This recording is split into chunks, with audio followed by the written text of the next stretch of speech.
All right, so this video I'm going to talk about property management, obviously, because that's what we do. We're going to talk about kind of automation and how we've always kind of looking for that next thing that can kind of make our job easier, but still provide just as good a service. And then AI and kind of how we look at that. And so really, what we've always looked at automation as a form of some sort of software or tech stack or something that's being released that just makes our job easier. And so you look at all the different things we do in property management, where our most time consuming items usually are spent on maintenance. And so we, as a property management company in DC and Maryland, have tried 7 or 8 different ways to do maintenance coordination, whether it's a different company that has better software, a different company that has answering service and they can help troubleshoot. Leasing is another one. With different softwares that can schedule and follow up, and even do self-showing, where there's self-showing lock boxes, which we offer that on some of our properties. Self-showing is one that's actually pretty interesting. You see, not all the time, but there's issues with that where somebody can get access to a property, they have a key, and they move in. You see that as like a worst case scenario that you hear of every once in a while. And it's funny because we talk about this all the time. When you hear of like worst case scenario, some people are like, "Well, I can't do that." Well, if you have 1,000 properties and that happens once every 5 years, is that a reason not to do that? And so we want to make sure we're appealing and focusing on the what makes 99% of people happy, and not focus on what that 1% who's going to say this is terrible, I hate it. It's really hard because those are usually the loudest people. And so anytime we actually implement something, whether it's self showings or AI automation, you get the loud people that say I hate this, and then all of a sudden you think, oh, nobody likes this, everybody hates this. But then you quickly realize that most people are good with it or fine with it or don't care either way. It's that loud person that always makes a suggestion. So actually, new in the business, we would change for that person. Anyway, so back to self-showing automation. We don't do a lot of this just because our properties in DC, we have a lot of condos in big buildings, and it's impossible to give somebody access to that. But when we do actually do self-showing automation, we make sure we have photo ID, we have IP address, that kind of stuff. It's all, the system does a lot of protection like that, so we kind of know who's going on the property, and they get access, and then there's a timeline how long they have access. We've only had one issue ever of doing this in the many years we've been doing it, and somebody was doing laundry at the property. We actually don't know if it was somebody from self-showing or if it was a neighbor that maybe a friend had given access to, but we went to a property because we check on these, and the dryer I think was running and there was clothes in it, and I don't know exactly how that finished, but anyways, so that's kind of the thing. But you get things like that. So right now, AI is a big hot button. Obviously, everybody's talking about it in everything and anything. And so we definitely look at that as a property management company, as where can we use this?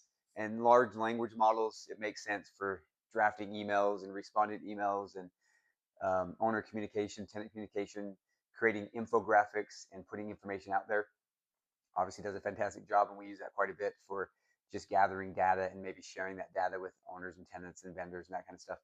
But another one we look at is answering phones. And so right now we have a new system that we really, really like, and it's an AI voice. And so it answers our phones and helps troubleshoot and basically triage calls, and act as a phone tree. And it actually took us a minute to adopt this because we're really good at answering phones, and we want to make sure we answer your questions. We're there for you. We're available. But what we found is we're out of the office a lot, and so a lot of times we'll be in the middle of an inspection. Say we're walking through a property, taking a bunch of photos, and the phone rings. We want to answer that, but we also need this to be done. And so we would rather answer that phone and get you the questions you need. But we also know that it can delay because we're doing stuff and it puts back. So, anyways, we have this new system that's an AI voice, and it'll answer the phone. And how we view it is, if it's a non-emergency issue, most things are best sent through text or email. And so, right when you call our office, now you're going to be answered with, "Hey, thanks for calling Real Perfect Management. If you want to move this to text, press 1 now." And this is something we've had for a while. And then this call is going to be monitored and recorded. And then if you stay on the line, it's going to transfer to Ava, our AI assistant, and she's going to say, "Hey, BJ, thanks for calling. How can I help you today?" And if you say, "Hey, BJ, can I talk to Nicole?" it'll transfer you to Nicole pretty quickly. It might gather some information, your name, your phone number, email maybe, but it'll transfer you to Nicole. If you're calling now, if you're an owner of ours, we want you to be able to get a hold of John, Becky, me, Nicole as needed. But if it's a non-emergency, we want to still get you to who you need, but we really want to make sure that phone line's available for true emergencies, because a lot of our tenants are still calling the office number when their power goes out or they have water leak, that kind of stuff. And so they're going to get that same initial phone call or automation that says, hey, press 1 to move to a text. And some tenants will even say, press 1, and they send us a text, hey, my ceiling's leaking.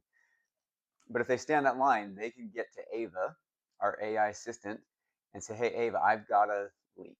Now, what we have found from this company and what they're doing is large language models are amazing, right? It can gather all this information. And so Ava, who is our AI assistant, has technically dealt with hundreds of thousands of work orders compared to even me, who's been doing this for a lot of years.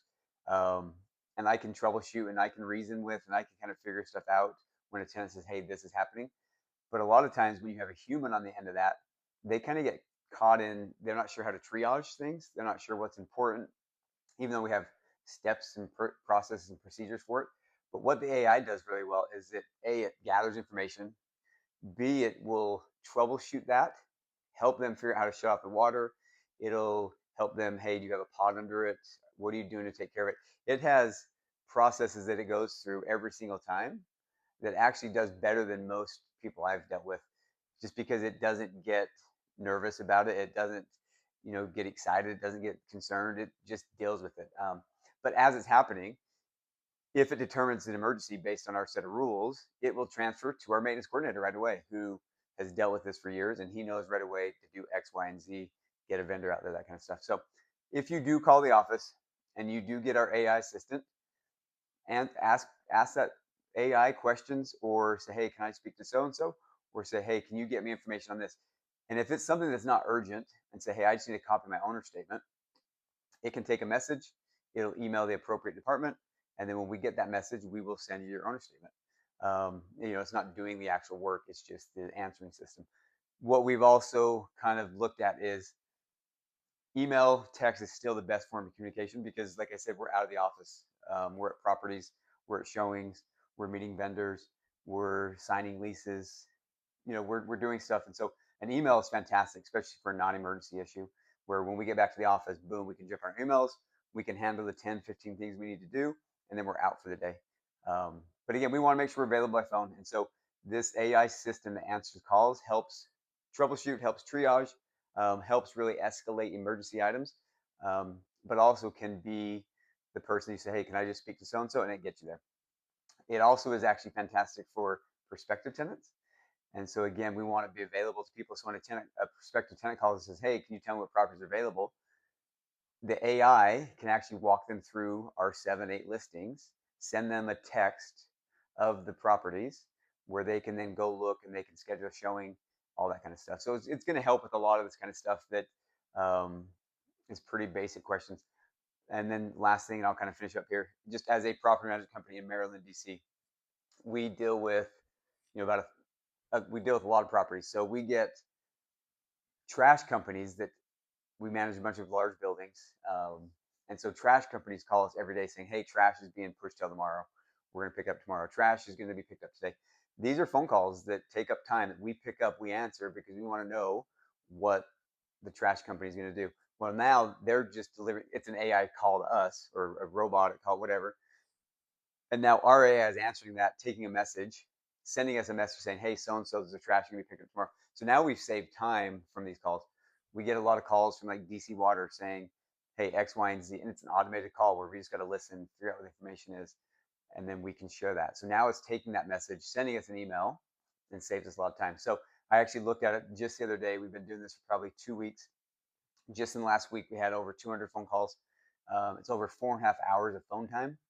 And again, we're still on the end of a lot of those phone calls. The owners are still getting to us, especially when they have emergencies or move-in situations or maintenance, that kind of stuff. They're still getting to us. But this system has handled over 4 hours of phone calls, and looking through the, just scanning the list. A lot of them are actually me because I'm testing it, but quite a few of them are trash companies, DC Water, or service text with an automated message saying, hey, we have you scheduled tomorrow between 2 and 3, right? And so all this information is amazing. All this communication is fantastic. But now this is cleaning up, making it simple. So thank you for watching. If you have any questions about what we're doing, feel free to reach out. I can kind of walk you through kind of all the different things we've looked at to kind of help the process, the procedures, help make our system better. Again, our goal is to make sure that you feel like your property is being taken care of, to let you know that we're here and available for you, that we can handle anything.